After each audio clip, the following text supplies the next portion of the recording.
বাড়িতে মুরগির মাংস আনলে বেশিরভাগই কিন্তু মুরগির মাংসের ঝোল বা কষা তৈরি করা হয়।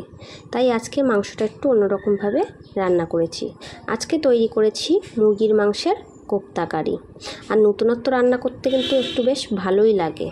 তো হাত ছাড়া মাংস নিয়ে মিক্সারে ভালোভাবে পেস্ট করে নেওয়ার পর তাতে পেঁয়াজ কুচি, আদা রসুন কাঁচা লঙ্কা বাটা, লঙ্কা গুঁড়ো, জিরে গুঁড়ো, লবণ ও বেসন দিয়ে ভালোভাবে মেখে ছোট ছোট বলের আকারে কোপ্তা তৈরি করে নিয়েছি।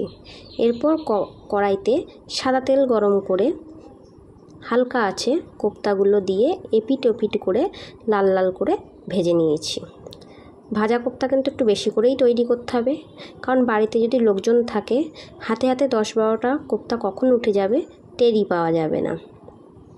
তো কোপ্তাগুলো তৈরি করে নেওয়ার পর এরপর কড়াইতে সর্ষের তেল গরম করে তাতে পেঁয়াজ কুচি দিয়ে ভাজা ভাজা করে আদা রসুন কাঁচা লঙ্কা বাটা দিয়ে ভালোভাবে নাড়াচাড়া করতে হবে।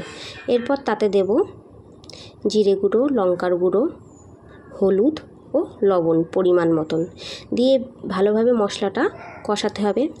মশলা থেকে তেল ছেড়ে আসলে তাতে দিয়ে দেব ফেটানো টক দই। ফেটানো টক দই দিয়ে আবারও ভালোভাবে নাড়াচাড়া করতে হবে। টক দই দেওয়ার পর একটু চিনিও দিয়ে দেব। চিনি দেওয়ার পর আবারও ভালোভাবে নাড়াচাড়া করার পর তেল ছেড়ে আসলে দিয়ে দেব জল। বেশি জল দেব না, কারণ গ্রেভিটা একটু মাখামাখাই হবে। এরপর কোপ্তাগুলোও দিয়ে দেব এবং হালকা আছে ফুটিয়ে নেব, তাতে কোপ্তাগুলোও নরম হয়ে যাবে। খানিকক্ষণ ফোটানোর পর উপর থেকে কসুরি মেথি ছড়িয়ে নামিয়ে নেব কোপ্তা কারি, মুরগির মাংসের কোপ্তা কারি। দারুণ স্বাদ হয় এই কোপ্তা কারির, ভীষণ ভালো লাগে, অসাধারণ এই রেসিপি।